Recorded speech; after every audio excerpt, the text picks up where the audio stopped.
What's up, everybody?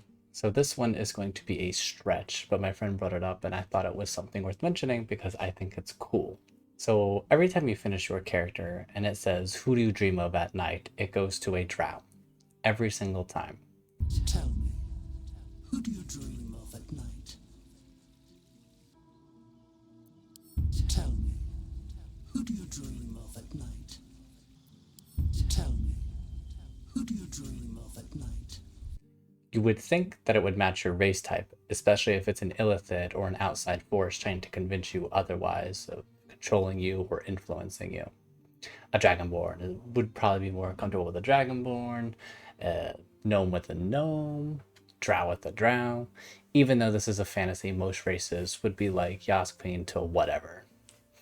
But it's interesting that this is a drow, one of the most well known races to be cruel and distrusted on sight, even though Seldarian drow exist.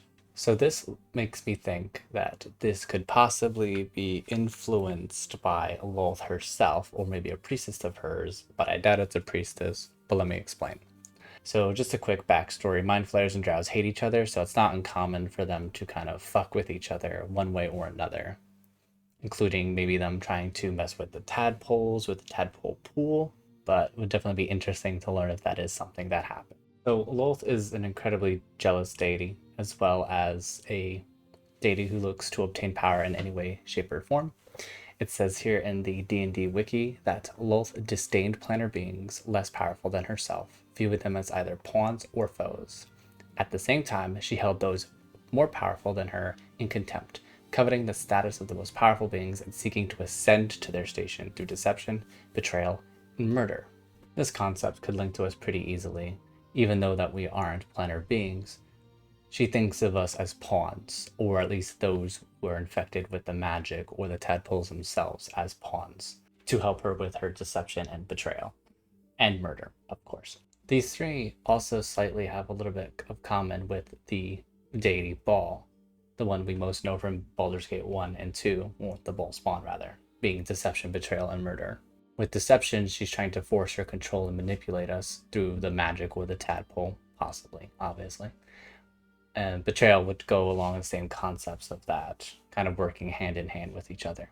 In this excerpt, you'll see that it says Lolth demands absolute fealty from all drow, and questioning her motives or wisdom was considered a sin. She also secretly desires the worship of other types of elves, as well as humans, and enjoyed corrupting them into her service even more than torment and devastation. That can definitely lead into her mistrust with deception, betrayal, and Lolth is known to be a vengeful bitch anyway, who likes to weave her webs. Fitting, considering she is known as the Spider Queen. So, goes hand in hand. Also, what kind of struck me is the fact that it uses, she demands absolute. That's what this whole concept of this tadpole magic tadpole thing is the absolute. I just found that interesting, even though most gods want absolute control. It's just funny how I saw that and I was just like, maybe. And just because it says elves and humans, it doesn't mean she wouldn't want to spread that type of corruption to other races if she had the chance so they could just cause more havoc. Now, the last part is murder. Now, she obviously wants to murder, but guess who did it the best in Baldur's Gate 1 and 2?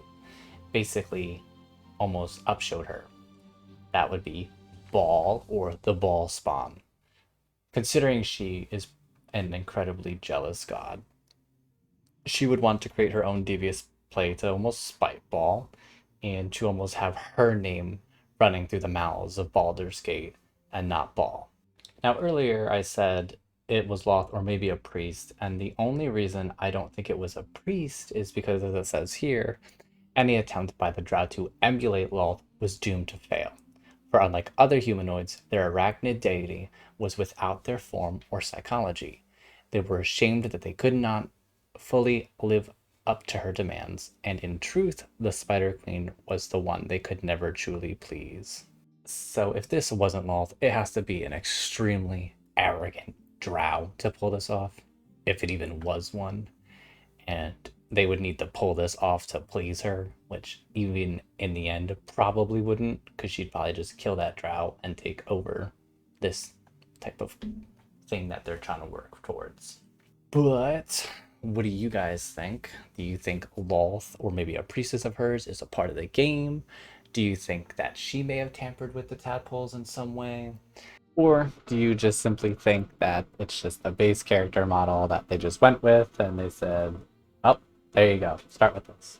Let me know in the comments, slap the ass of that like button, and subscribe to further BG theorizing videos. I'm going to try to have one or two more out because I think there's a couple more that I want to touch upon. But see you in the next one.